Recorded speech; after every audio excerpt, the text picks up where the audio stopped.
All right, today, so what we're gonna do is I bought some pear trees a couple weeks ago, and we're gonna put them in line here with our apple trees. Kind of at the top, this is about the highest point on our property. So we're gonna plant these just in a row, about 15 to 20 feet apart. And we've got 3 different pear trees, and I'll talk to you a little bit about what those are here in just a little bit. Thanks again for watching Dean Family Acres. Dean Family Acres.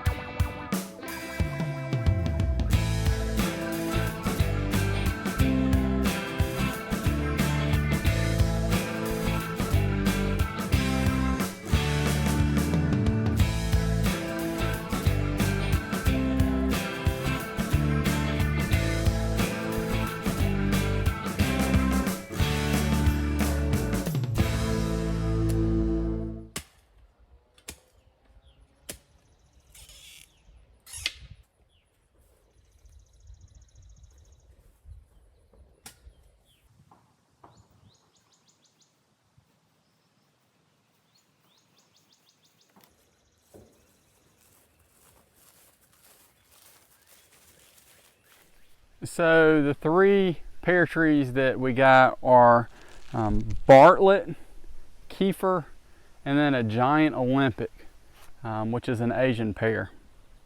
The giant Olympic needs the Bartlett to pollinate.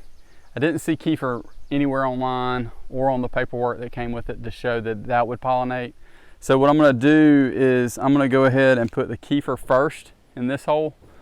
Then I'm going to put the Asian, and then I'm going to put the Bartlett, and then because I've got enough space for probably one more eventually, and that way the giant Olympic will be closer to any of those 2. It won't necessarily be isolated down here. So that's kind of my plan, and we'll see how that goes. I'm kind of excited about that giant Olympic. I haven't tried those before, but it says they pretty much need no spraying. Very minimal pest or other issues. I know that we had Kieffer and Bartlett at our old place, and both of those within 3 years were huge, putting on major pears. We actually were able to eat within, I think, the 2nd year. So hopefully that will work. I know that we do have some deer issues here with the 4 apple trees that we have.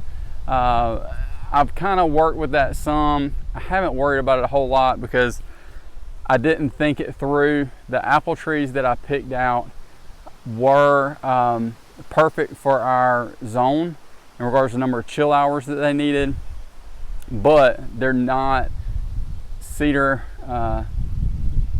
rust resistant. And we've got cedar trees, if you haven't seen already, we've got cedar trees everywhere. So you know, we had 1 apple on it this year. This is like the 4th year they've been in the ground. I figure we'll give them another couple of years and just see. Worst case, they're just a nice looking tree. It doesn't help that the deer pretty much come in this corner all the time. That's another reason that we're looking at putting some other fruiting things down near the garden. We just don't get as much impact down there. I don't know if it's because of the goats, because of the dogs, or what, but that's why we're trying to put some things there. But where we are now is kind of the highest point, and it gets a lot of sun. The only shade really anywhere up here, because the sun comes from directly in front of me in the mornings. Sun rises here and pretty much sets back that way. So you're pretty much getting sun almost all day long.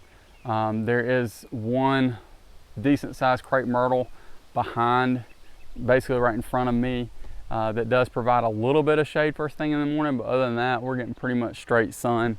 So hopefully this will be a really good spot, and it also works well just with landscaping and how it looks and that kind of thing. Just got a straight row of trees here right before the fence line. Then our yard and the road is back this direction, so it just looks kind of aesthetically pleasing. So now we're going to try and put the Kieffer in the planting hole, and then we'll just see how that goes. Hopefully it goes really well. Pretty excited about it. I'm going to supplement with some potting soil that we've had from other plants in the past with this red clay. There's so much red clay. I don't want to do a lot. It's going to be probably 25% or so, but that way we kind of get a little bit of an extra nutrients in there. Bottom of this bag is kind of already broken up a little bit.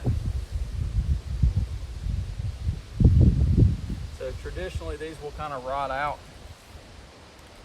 You can also kind of just tear them, let them come out of the bottom here just a little bit. And also, I've always heard that you should plant, I believe, with the graft union kind of facing towards the wind, and the wind usually kind of comes this direction. So we're gonna put it that direction. And I'm just gonna put like I said, just a little bit more clay. I'm gonna raise this up just a little bit. If you've got a low side, sometimes it's good to put like just a ridge of the grass that you've cut out.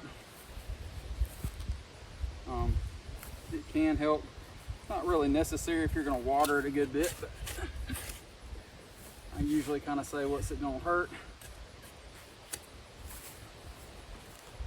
Remember, I kind of put this a little high so that I knew the rootstock would not be covered up.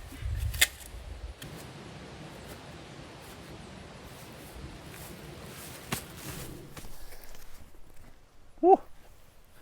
So you can see we got the first one in, Kieffer, and went really well. Again, we got a lot of red clay up on this hill. It's really weird. Our property probably has about 4 different types of soils. Some topsoil, you know, and if we have topsoil, in several places we do have topsoil, but when we do, it might be 1 inch, it might be 4 inches or 5 inches. It's really weird, and then sometimes, you know, you'll have kind of a sandy loam type soil. Back in the pines back there, it's a lot more sand or loamy, where it really doesn't hold a whole lot and it'll wash away fairly easily. There's a lot of red clay, so that's just one thing we deal with. But again, got the Kieffer planted. The graft union, like I said, is right at soil height. This will sink some. If it doesn't, I'll come and dig it out a little bit, but I believe it's going to sink. But it's I've got basically 1 finger soil here, 1 finger, and then the graft union. Again, if it starts sprouting or it gets too much, I will come and adjust it. But I'm pretty certain this soil is going to sink down some. Most of the time, it usually does. Got me a slight ring around it just to catch some water. We do have water up here now, so that shouldn't be a problem with us keeping these watered. But that's something we're just going to try and incorporate a little bit more of than we have in the past. Is trying to make things a little more automated so that they get consistent watering. So hopefully that should improve growth as long as we can keep the deer off of them. So again, this first one here is Kieffer. Then we're going to put the giant Olympic next.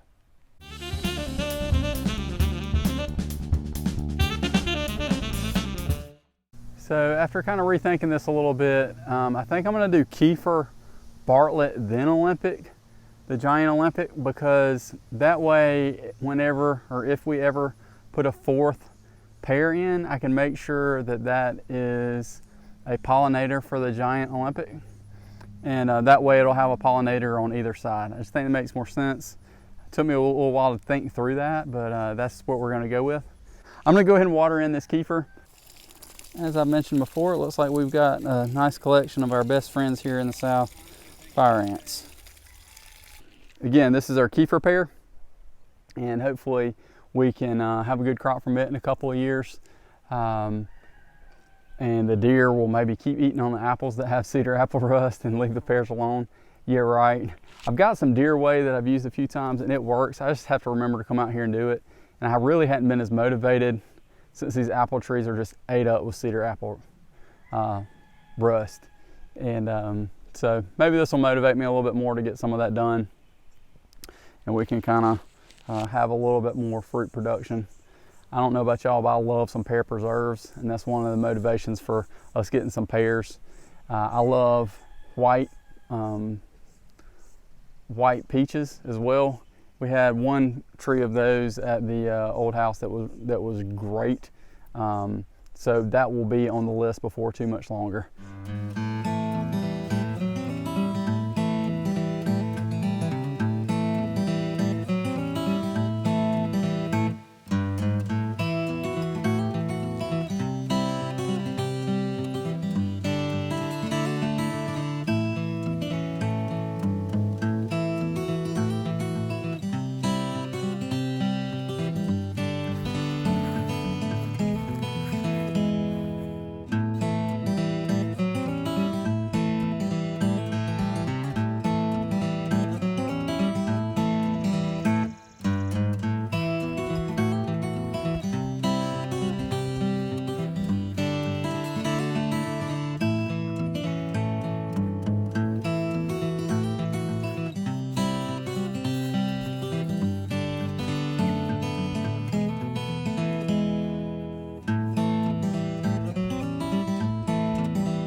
Olympic giant Asian pear.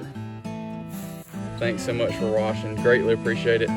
Don't forget to give us that big thumbs up. Pound that bell like Mike Tyson did in the 1980s.